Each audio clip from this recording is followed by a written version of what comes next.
Hello students, chapter 1 of economics, the story of village Palampur is continue.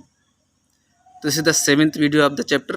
The topic is the capital needed in farming. तो farming के लिए क्या क्या capital की जरूरत पड़ती है। कैपिटल का मतलब इकोनॉमिक्स में होता है, देखिए पूंजी लगाने से पैसा जो होता है उसे कैपिटल कहेंगे। तो यहाँ दिया है, you have already seen that the modern farming methods require a great deal of capital. आपने पहले देखा कि मॉडर्न फार्मिंग मेथड्स के लिए बहुत ज़्यादा कैपिटल की ज़रूरत पड़ती है, so that the farmer now needs more money than before. जिससे कि अब क्या है, अब फार्मर को पहले से ज़्यादा पैसे की ज़रूरत होती है। फर्स्ट पॉइंट देखते हैं, most small farmers have to borrow money to arrange for the capital. तो मोस्टली फार्मर्स को कैपिटल अरेंज करने के लिए पैसे उधार लेने पड़ते हैं।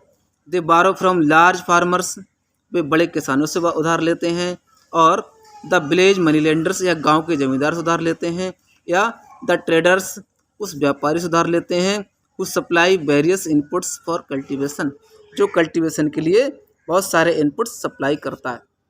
The rate of interest on such loan is very high. तो ऐसे लोन का रेट ऑफ इंटरेस्ट बहुत हाई होता है, क्योंकि फार्मर्स को मजबूरन पैसा लेना पड़ता है, अदरवाइज उसकी क्रॉप खराब हो सकती है। They are put to great distress to repay the loan. तो लोन दोबारा चुकाने में उन्हें बहुत प्रॉब्लम्स का सामना करना पड़ता है। आगे जो सविता जो छोटी किसान है, किस तरह तेजपाल सिंह जो बड़े फार्मर से पैसा लेकर के उसका काम बहुत ही ज़्यादा डैमेज हुआ और बहुत ब्याज देना पड़ा। इस कहानी को आप खुद पढ़ेंगे।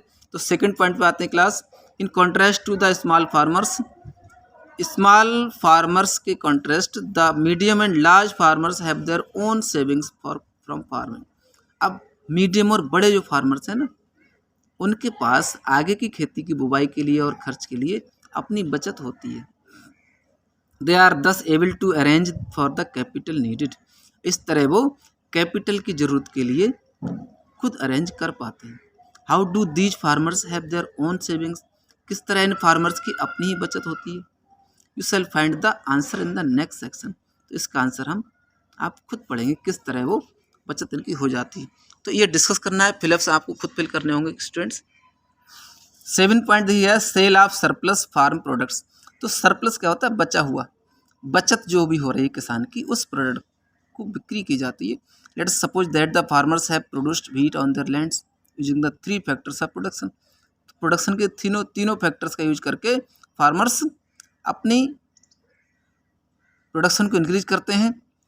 The wheat is harvested and production is complete. अब गेहूं की फसल का प्रोडक्शन कंप्लीट हो चुका है। What do the farmers do with the wheat. अब गेहूं का फार्मर क्या करेगा, they retain a part of the wheat for the family's consumption. अब वो ये क्या करेंगे, परिवार के यूज के लिए प्रोडक्शन का एक पार्ट वो रोक के रखेंगे। And sell the surplus wheat, और बचत के अनाज को वो बेच देंगे। स्मॉल फार्मर्स लाइक, छोटे छोटे किसान जैसे सविता एंड गोविंद सन्स, सविता और गोविंद के बेटे, हैव लिटिल सरप्लस व्हीट। उनके पास बचत का बहुत ही कम गेहूँ है, because their total production is a small, उनका टोटल प्रोडक्शन कम है। And from this uh substantial share is kept for their own family needs. और इसीलिए उन्हें इसका अधिकतम शेयर अपनी फैमिली की नीड के लिए रखना पड़ेगा, और ज़्यादा नहीं बेच पाएंगे। अब पूरे पर आपको ना समझते हुए ओवरऑल आप ये जानेंगे कि बड़े फार्मर्स ज़्यादा बचत कर लेते हैं, छोटे फार्मर्स कम करते हैं और बिल्कुल नहीं कर पाते हैं। जैसे Tejpal Singh, large farmer, surplus of 350 quintals of wheat from all his land. उसके पास 350 क्विंटल पूरी ज़मीन से बचत है ओनली। अब उसको बेचेगा और पूरे साल अपने बैंक बैलेंस मेंटेन रखता है। छोटे फार्मर्स नहीं रख पाते, so they have to face the problem for the next sowing season. Okay, अब आगे नेक्स्ट बढ़ते हैं, dairy the other common activity. कुछ ऐसे फार्मर्स हैं, कुछ ऐसे लोग हैं फार्मिंग के अलावा दूसरा वर्क करते हैं, जो डेयरी प्रोडक्शन है, मिल्क प्रोडक्शन दूसरी कॉमन एक्टिविटी है जो फार्मर्स करते हैं। मतलब क्या हुआ, यानी कि नॉन फार्मर्स हैं वो, हो सकता है इनको फार्मर्स भी हों और डेयरी का वर्क भी करते हों, यानी कि खेती भी करते हैं और दूध का प्रोडक्शन भी करते हैं। यहाँ अगला देखिए example of small scale manufacturing इन पालमपुर। पालमपुर में स्मॉल स्केल मैन्युफैक्चरिंग का वर्क भी हो रहा है। देखिए हम जो पढ़ रहे हैं इस सेक्शन में नॉन फार्म एक्टिविटीज़ का ये सेक्शन चल रहा है कि डेयरी एक दूसरा अदर कॉमन एक्टिविटी है। और सेकंड क्या है, स्मॉल स्केल मैन्युफैक्चरिंग। अब स्मॉल स्केल मैन्युफैक्चरिंग में क्या क्या आता है स्टूडेंट, कि कहीं पर बास्केट बनाने का काम हो रहा है, मैट्स बनती हैं, सिलाई का कपड़े सिलाई का काम होता है। तो खेती के अलावा छोटी छोटी नई चीज़ें बनाने का वर्क स्मॉल स्केल मैन्युफैक्चरिंग कहलाता है। ठीक है, आगे बढ़ेंगे। थर्ड वर्क क्या होता है नॉन फार्म में पालमपुर में, द शॉपकीपर्स ऑफ पालमपुर में शॉपकीपर्स अपनी अपनी शॉप चलाते हैं और वो अच्छी अर्निंग करते हैं। उन्हें खेती उनके पास कम होती है या नहीं होती है, खेती से भी ज़्यादा अर्निंग वो कर लेते हैं शॉपकीपर्स। तो ये नॉन फार्म एक्टिविटीज़ में आता है। उसके बाद नॉन फार्म एक्टिविटी में फोर्थ पॉइंट है transport of fast developing sector. कुछ लोगों के पास अपने व्हीकल्स भी हैं, वहाँ अपनी बैलगाड़ी, डल्लप, तांगा, रिक्शा, इवन द टेम्पूज, और करंट टाइम में देखिए दूसरे व्हीकल्स भी आ गए हैं और कुछ लोगों के पास अपने ट्रक्स भी हैं।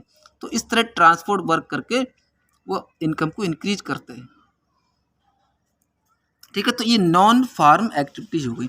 इसके अलावा और भी एक्टिविटी हो सकती हैं जो पालमपुर में या दूसरे देश के दूसरे गाँव में भी हो रही होंगी। आप भी सर्च करेंगे कि आपके विलेज में कौन कौन सी नॉन फार्म एक्टिविटीज़ हो रही हैं, खेती के अलावा दूसरे कौन कौन से काम लोग कर रहे हैं, उनकी लिस्ट बनाएं और अपनी कॉपी में नोट करें।